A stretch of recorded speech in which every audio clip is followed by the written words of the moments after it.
so I hope it'll make me a better actor as I go along. You know, it's something you always got to learn and keeping the pressure on yourself. But I really learned a lot in seeing what the actors are going through to prepare for something, and being there to hopefully help them through it and them helping me through it. It was a lot of fun. It does really give you a different viewpoint on acting. How good a dancer are you? Okay, no, I asked because of risky business. I always wondered, did they bring somebody in to help? Was that your own stuff? That was just me. Yeah. That was me. So, I mean, the sliding and... Sliding. I know I waxed the floor and just, you know, because he wanted it center frame, so I waxed the floor and then put dust over there so it only goes so far. No, I just took my pants off and went, you know. I think we all wonder when we watch a movie, what was in the script and what comes from the artist. You know, Paul Brickman, who directed that, he took a week to edit that scene because he just let me go. He just let the music go and, you know, he said used all the furniture and I just danced around and he just, you know, I just went.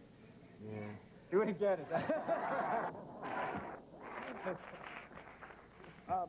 A vampire. I know, Why? a vampire.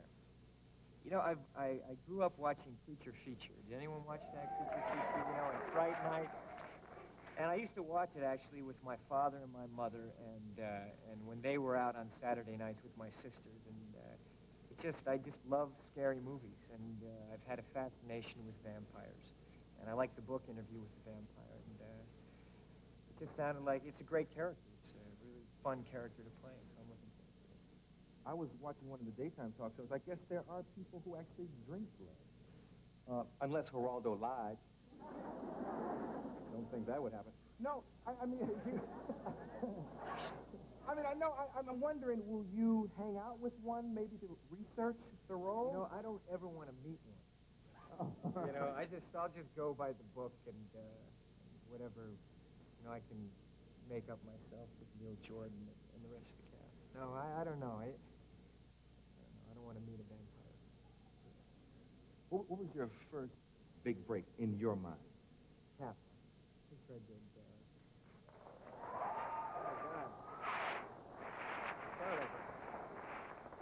That was my first big break. I had a smaller role, and the director, Harold Becker, upgraded me, and then Stanley Jaffe he's now head of Paramount, and he gave me my first producing deal over here. But that was my first big break. And then I would have to say Risky Business was a real turning point for me. Yeah. Now, what was going on in your life, say, for instance, when Taps came along? I was broke. I had a penny in my pocket, and I remember hitchhiking back to see my family over the weekend because I didn't have any food in the refrigerator, and I was living in New York City, and I hitchhiked back to Jersey where they were living at the time. Yeah, Jersey up there. And I remember seeing her on the phone as I was walking up the driveway, and she waved me in, and on the phone they said that I'd gotten this film Taps. And, I was so excited, I jumped up, and, you know, in the door, I hit my head on the top of the door sill and almost passed out on the floor. You know, but it was exciting. It was very exciting. Yeah. Well, thank you for stopping by. I really appreciate you coming through, man, and letting me come to you. Mind if I go over and say hello to some of these people? Over there? Yeah. Come on. Over here. All right.